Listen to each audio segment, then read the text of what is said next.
I'm Cynthia, 34F, and I've been trying to reconnect with my son, Sean, 15M, who was raised by my parents. This whole situation is complicated and messy, and I'm not sure if I'm doing the right thing anymore. To give you some background, I got pregnant with Sean when I was 19 and in my first year of college. I was dating this guy, Brent, who was a year older than me. We'd been together for about 6 months and thought we were in love. When I found out I was pregnant, I was terrified. I came from a conservative family where unmarried pregnancy was considered a huge scandal. I told Brent first, and initially he seemed supportive. We talked about our options, and he even suggested we could get married and raise the baby together. But as the reality of the situation sank in, Brent started to pull away. He'd miss doctor's appointments, avoid talking about the future, and eventually he told me he wasn't ready to be a father. He left town shortly after, and I haven't heard from him since. When I finally gathered the courage to tell my parents, their reaction was even worse than I'd feared. My dad, a respected lawyer in our small town, was furious. He yelled about how I'd ruined my future and brought shame to the family.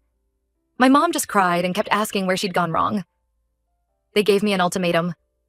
Either give up the baby for adoption or let them raise him. They made it clear that if I chose to keep the baby myself, I'd be on my own. No financial support, no place to live. Nothing. I was scared, overwhelmed, and completely unprepared to be a single mother. So I agreed to let them take care of Sean. I told myself it was for the best. Sean would have a stable home with 2 parents, and I could finish my education. For the next 15 years, my parents acted as Sean's parents.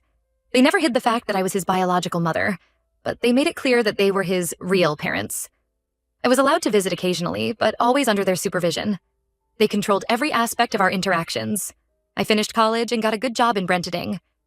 As I became more financially stable and emotionally mature, I started to regret my decision. I tried to be more involved in Sean's life, but my parents always interfered. They would cancel our plans at the last minute or make excuses for why Sean couldn't see me. It was frustrating and heartbreaking. There was one incident when Sean was about 8 that really sticks in my mind. I had promised to take him to the zoo for his birthday. I'd taken the day off work, bought the tickets in advance, and even got him a little stuffed elephant as a gift. But when I showed up at my parents' house to pick him up, they told me Sean was sick and couldn't go. I could hear him playing in the backyard. When I tried to argue, my dad threatened to call the police if I didn't leave. I left in tears, and it was months before they let me see Sean again. As Sean got older, our relationship became more strained. He was polite but distant during our visits. I could tell he was confused about who I was supposed to be in his life. Was I his mom? His sister? Just some lady who visited sometimes? I wanted to explain everything to him, but my parents had made it clear that if I ever tried to undermine their authority, they'd cut me off completely. A few months ago, I finally convinced my parents to let Sean stay with me for the summer. I was ecstatic. I thought this would be our chance to finally bond and build a real mother-son relationship. I spent weeks preparing for his visit, redecorating the spare room, buying his favorite snacks, planning activities we could do together. The first week went okay.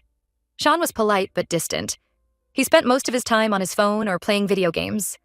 I tried to engage him in conversations or suggest activities we could do together, but he always had an excuse not to participate. I told myself to be patient, that it would take time for him to warm up to me. Things started to go downhill in the second week. Sean began leaving messes all over the apartment. He'd leave dirty dishes in the sink, wet towels on the bathroom floor, and his clothes strewn everywhere. I tried to talk to him about it, but he just shrugged and said he'd clean up later, which he never did.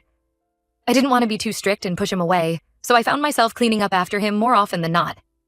The real problem started when Sean began leaving appliances and electronics on all the time. He'd leave lights on in empty rooms, the TV blaring when no one was watching, and his gaming console running 24/7.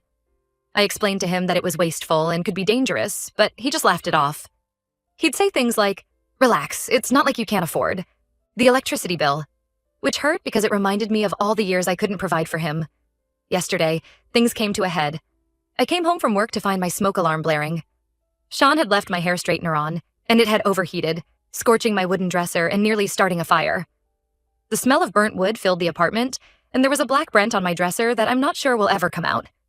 When I confronted Sean about it, he just rolled his eyes and said, "Chill out, it's not a big deal." His casual attitude about something so serious shocked me. I lost it. I yelled at him about responsibility and safety, telling him he could have burned down the whole building.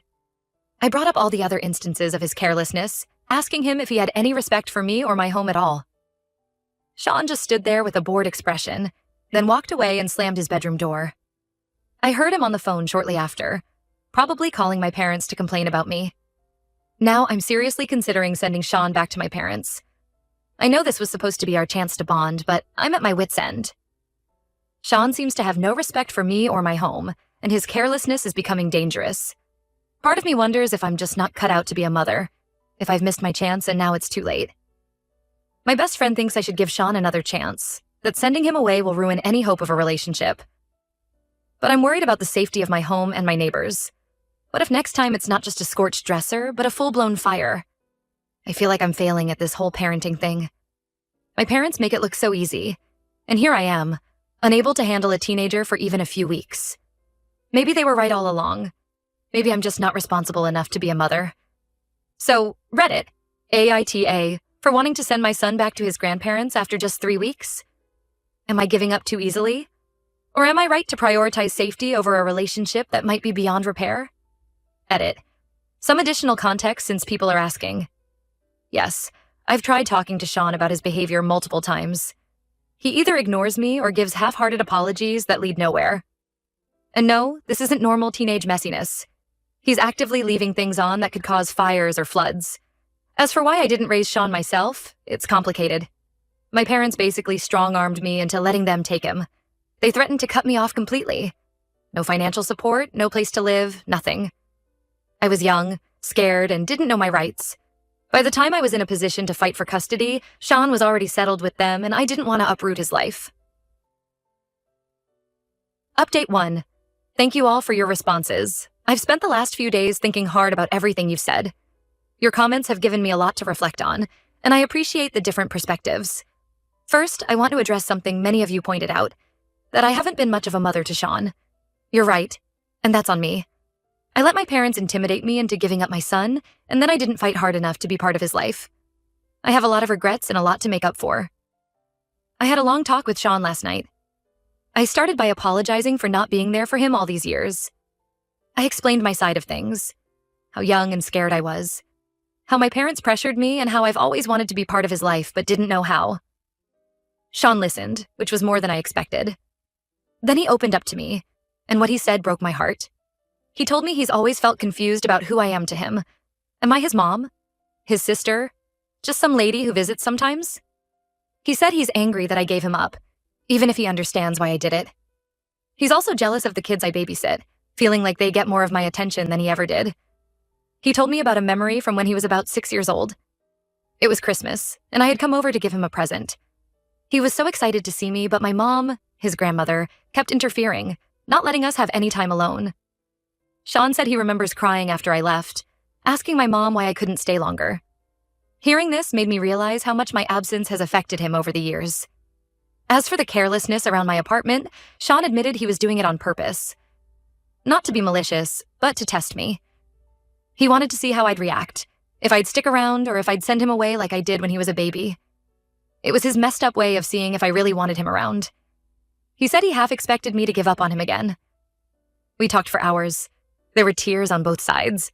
Sean told me about his life with my parents. How strict they are, how they never let him do anything fun. He said he feels like he's always walking on eggshells around them, afraid of disappointing them.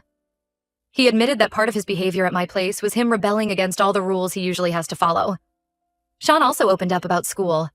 He's been struggling with some subjects, especially math, but he's been afraid to ask for help. My parents always expected him to excel academically, and he feels like a failure when he doesn't understand something. I offered to help him or to find a tutor if he needs one. It wasn't a magical fix-everything moment, but it felt like a start. We've agreed to try and make this work. Sean promised to be more careful around the apartment, and I promised to be more patient and understanding. We're going to start doing things together. He's going to teach me how to play his favorite video game, and I'm going to take him to the art museum I love. I also realized I need to set some boundaries with my parents. They've been calling and texting nonstop, demanding to know what's going on and insisting that Sean come home. I told them that Sean is staying with me for now, and that we need space to work on our relationship. They didn't take it well. My dad threatened to take legal action, but I stood my ground.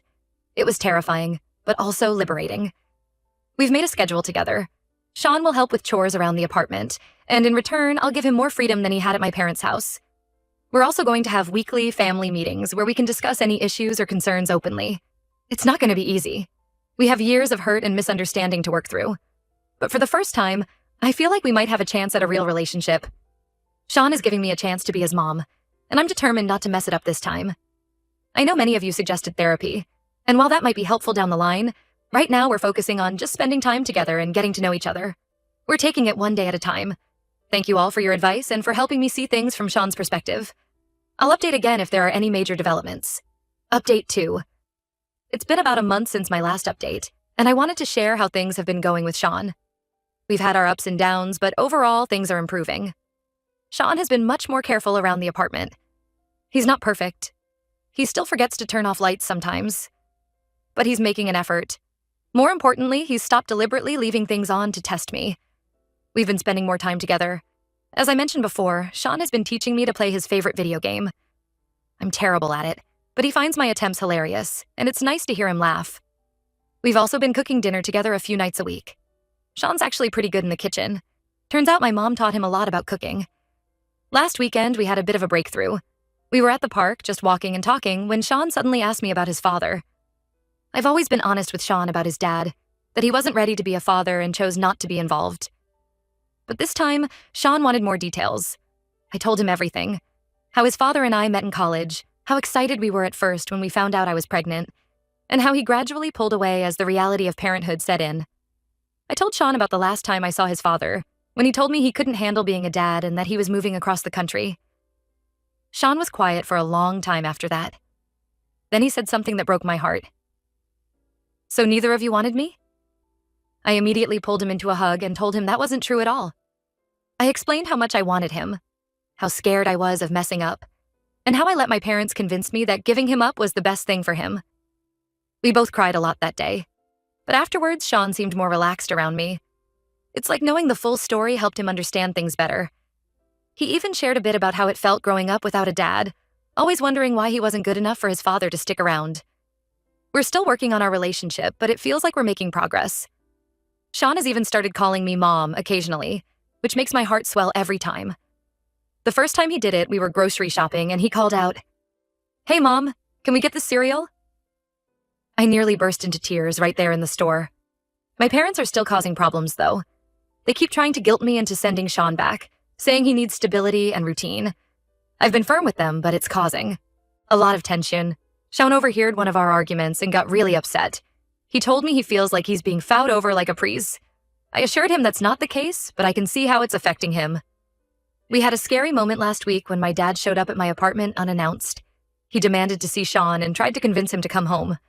Sean stood his ground and told my dad he wanted to stay with me. I was so proud of him for standing up for himself, but I could see how much the confrontation upset him. For now, we're taking it one day at a time. Sean and I are both learning how to be mother and son. It's not always easy, but it's worth it. We're starting to build our own traditions. Sunday morning pancakes, movie nights on Fridays. It's these little moments that make me feel like we're becoming a real family. Update 3. It's been 6 months since Sean came to stay with me and a lot has changed. Sean is still living with me, and we've settled into a pretty good routine. He's enrolled in the local high school and seems to be adjusting well. He's even made a few friends, which is great to see. Our relationship has its ups and downs, but overall it's much stronger than it was. We still have our movie nights and cooking sessions. Sean has also started teaching me how to skateboard. I'm absolutely terrible at it, but he finds it hilarious. The other day, I fell and scraped my knee pretty badly. Instead of laughing, Sean helped me up and got the first aid kit. It was a small moment, but it showed how much our relationship has grown. The biggest challenge we've faced recently is dealing with my parents. They've escalated their attempts to get Sean back, even threatening legal action. It's been stressful for both of us, but it's also brought us closer together. Sean told me he wants to stay with me, which meant the world to hear. We've consulted with a lawyer who assured us that my parents don't have a legal leg to stand on. They're Sean's legal guardians, but not his adoptive parents. And at 15, Sean has a say in where he lives. It's a relief, but the whole situation has been emotionally draining. Despite the stress with my parents, Sean has been doing really well. His grades are good, and he's even joined the school's art club. He showed me some of his drawings the other day, and I was blown away by how talented he is. He's been working on a series of portraits. One of them was of me. It wasn't perfect, but seeing how he sees me as his mom brought tears to my eyes. We still have our challenges. Sean can be moody and distant sometimes, and I'm still learning how to parent a teenager. But we're figuring it out together. The other day, Sean told me he's glad he came to live with me, even if it was hard at first. It wasn't a big emotional moment. He said it casually while we were doing dishes, but it meant everything to me. Last week, we had a bit of a setback. Sean's birthday was coming up, and my parents insisted on throwing him a party at their house. Sean didn't want to go, but I encouraged him to give it a chance. I thought it might help smooth things over. The party itself was tense. My parents acted like everything was normal, but Sean was clearly uncomfortable. Things came to a head when my dad made a speech about how proud he was of his son. Sean stood up, told them he wasn't their son, and stormed out. I found him sitting on the curb outside, crying.